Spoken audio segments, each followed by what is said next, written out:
नमस्कार विद्यार्थी मित्रांनो, आज आपण आपल्या 10व्या प्रकरणाला सुरुवात करणार आहोत. आपल्या प्रकरणाचं नाव आहे information communication technology, the new direction of progress. Information communication technology ICT. Information म्हणजे माहिती, कम्युनिकेशन म्हणजे संप्रेषण आणि टेक्नॉलॉजी म्हणजे तंत्रज्ञान. इन्फॉर्मेशन कम्युनिकेशन टेक्नॉलॉजी म्हणजेच माहिती संप्रेषण तंत्रज्ञान. The new direction of progress म्हणजे प्रगतीची नवी दिशा. So in this chapter we are going to study about important components of a computer, different types of software, importance of information communication in science and technology, and opportunities in the field of computers.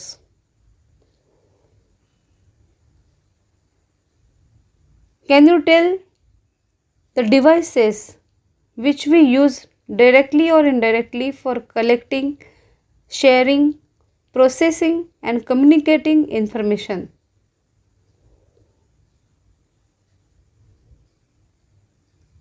माहिती गोळा करणे,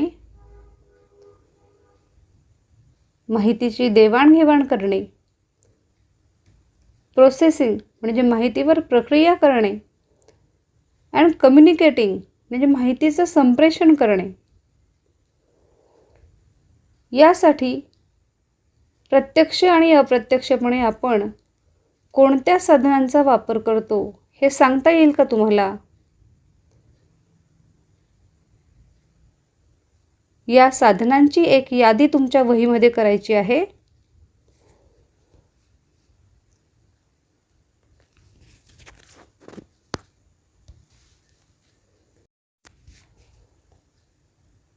The term information communication technology, that is ICT, includes communication devices and the use of those devices as well as the services provided with their help. माहिती संप्रेषण तंत्रज्ञानामध्ये संप्रेषणासाठी म्हणून आवश्यक असलेले ज्या काही साधनांचा आपण वापर करतो, त्या साधनांची माहिती, त्या साधनांचा वापर कसा करावा, त्यांची काळजी कशी घ्यावी, या प्रकारची माहिती आपल्याला मिळते. The store of information generated due to the advances in science and technology is increasing at a tremendous rate. If we ignore this explosion in information, the knowledge that we have will become outdated. विद्यार्थी मित्रांनो, तुमचं निरीक्षण असेल की आजच्या या धकाधकीच्या जीवनामध्ये माहिती तंत्रज्ञानाच्या बाबतीत जर तुम्ही विचार केला, निरीक्षण केलं, तर तुमच्या हातामध्ये आता मोबाईल आहे. या मोबाईलच्या वेगवेगळ्या व्हर्जन तुमच्या समोर येत आहेत आणि प्रत्येक मोबाईलमध्ये काही ना काही नवीन फंक्शन त्यांनी ॲड केलेलं असतं.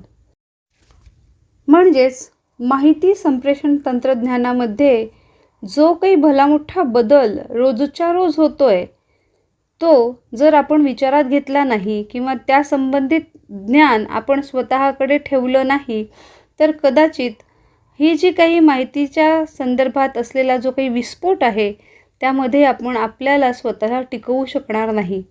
आपल्यामध्ये असलेलं जे नॉलेज आहे, आपल्यामधलं जे ज्ञान आहे, हे आउटडेटेड होऊ शकतं. The knowledge that we have will become outdated. आपल्याजवळ असलेली माहिती ही आउटडेटेड होऊ शकते आणि त्यासाठी स्वतःला टिकवून ठेवण्यासाठी, या माहिती तंत्रज्ञानाच्या प्रवाहामध्ये आपलं अस्तित्व टिकवून ठेवण्यासाठी आपल्याला या प्रवाहाशी जोडलेलं राहणं अत्यंत गरजेचं आहे. Think about this. How is information communication technology important for dealing with the explosion of information? माहिती संप्रेषण तंत्रज्ञान हे माहितीचा जो काही विस्फोट आहे, त्या विस्फोटाशी जुळवून घेण्यासाठी आपल्याला कसं उपयुक्त ठरू शकतं, यावर विचार करा. आणि त्याबद्दलची माहिती तुमच्या वहीमध्ये नोंदवा. त्याबद्दल तुमचं जे काही ज्ञान असेल, तुम्हाला जे काही सुचत असेल, ज्या काही आयडिया तुमच्याकडे असतील, त्यांची नोंद तुमच्या वहीमध्ये करा. Our next topic is devices used in information communication technology. माहिती संप्रेषण तंत्रज्ञानामध्ये वापरल्या जाणाऱ्या डिव्हाइसेस म्हणजे काय? डिव्हाइसेस म्हणजे साधनं. माहिती संप्रेषण तंत्रज्ञानामध्ये वापरली जाणारी साधनं, त्याबद्दल थोडक्यात माहिती आपल्याला यात घ्यायची आहे. Different devices are use for producing information, for communicating, for classifying, for saving, storing information. Different devices are used for producing information. Producing information म्हणजे माहिती निर्माण करण्यासाठी वेगवेगळ्या साधनांचा वापर केला जातो. फॉर कम्युनिकेटिंग, कम्युनिकेट म्हणजे काय? संपर्क करणे. मग संपर्क करण्यासाठी सुद्धा या साधनांचा वापर होतो. जसं मोबाईल फोन आहेत तुमच्याकडे, टेलिव्हिजन आहे, रेडिओ आहे, मेल आहेत, जीमेल आहेत, या सर्वांचा वापर कम्युनिकेशनसाठी होतो. क्लासिफाईंग, त्यांचं वर्गीकरण करण्यासाठी. सेविंग, स्टोरिंग इन्फॉर्मेशन, माहिती जी आहे तुमच्याकडे ती साठवून ठेवण्यासाठी तुमच्याकडे वेगवेगळी साधनं आहेत. सॉफ्टवेअरच्या स्वरूपामध्ये तुम्ही ते साठवू शकतायत, प्रोग्राम करून साठवू शकतायत, किंवा हार्ड कॉपी करून त्या साठवू शकतायत. त्याला कॉपी पेस्ट करून तुम्ही दुसऱ्या ठिकाणी फाईल तयार करून त्या पद्धतीने त्यांना साठवू शकतायत. म्हणजे अशा पद्धतीने वेगवेगळ्या मेथड्स आहेत तुमच्याकडे, वेगवेगळ्या पद्धती आहेत ज्या माध्यमातून तुम्ही तुमच्याकडे असलेली माहिती ही साठवून ठेवू शकतात. Managing information etcetera. For example, the telephone is used for sharing information by conversing with someone. टेलिफोनच्या माध्यमातून काय होतं आहे, आपण प्रत्यक्ष आपल्यापासून दूर असलेल्या व्यक्तीशी संपर्क करून त्या व्यक्तीशी बोलू शकतो आणि त्यानुसार आपली माहिती आपण एकमेकांमध्ये शेअर करू शकतो, एकमेकांशी त्याची देवाणघेवाण करू शकतो. तर अशा पद्धतीने इन्फॉर्मेशन कम्युनिकेशन टेक्नॉलॉजीसाठी डिव्हाइसेस म्हणजे साधनं जी आहेत ही अत्यंत उपयुक्त ठरतात. There is a table given in front of you on the screen. So draw this table in your book and complete the table. What is shown here? The table has names of some ICT devices. ICT devices like computer, laptop, mobile, radio, television set, and some blank tables are there. So you have to add some ICT devices which you know and write the information asked in the table. Also enter the names of any additional devices that you know and complete the table based on the questions asked. The first one is computer or laptop. Then you have to write down what is it used for.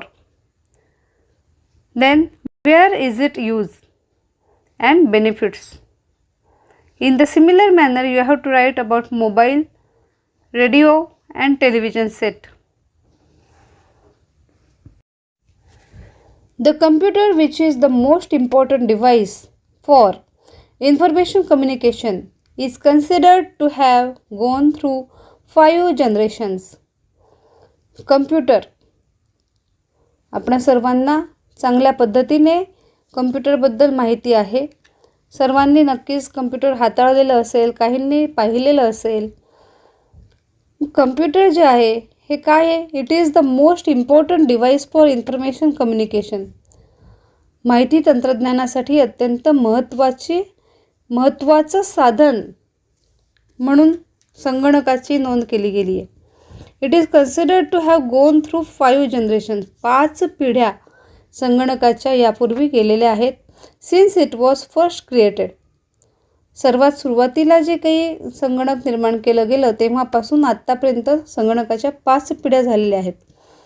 The computers used during the period between 1946 and 1959 are said to be first generation computers. Duration लक्षात ठेवायचं आहे. 1946 ते 1959 दरम्यानचे जे काही computers होते, संगणक होते, त्यांना फर्स्ट जनरेशन कम्प्युटर्स असं म्हणतात. The ENIAC computer was made in the period. या पिरियडमध्ये ENIAC कम्प्युटर्स जे आहेत ते निर्माण केले गेले होते. ENIAC म्हणजे काय? ENIAC means E for electronic, N for numerical, I for integrator and C for computer. Electronic, numerical, integrator and computer. This is the long form of ENIAC. This computer was made in the period of 1946 and 1959. Walls were used in its construction. These walls were large in size. They also consume a lot of electricity. या कम्प्युटरच्या निर्मितीमध्ये जे काही walls वापरले गेले होते त्यांच्यासाठी भल्या मोठ्या प्रमाणावर विद्युत ऊर्जा लागत असे. आकार मोठा असल्यामुळे त्यांना मोठ्या प्रमाणावर ऊर्जेची गरज भासत होती. That generated heat and computers would shut down many times. आणि एवढी मोठी ऊर्जा वापरली गेल्यामुळे त्यातून उष्णता निर्माण होत होती आणि उष्णता निर्माण झाली त्यामुळे उष्णतेमुळे हे जे कम्प्युटर्स होते ते कार्य करण्याचं बंद करत असत.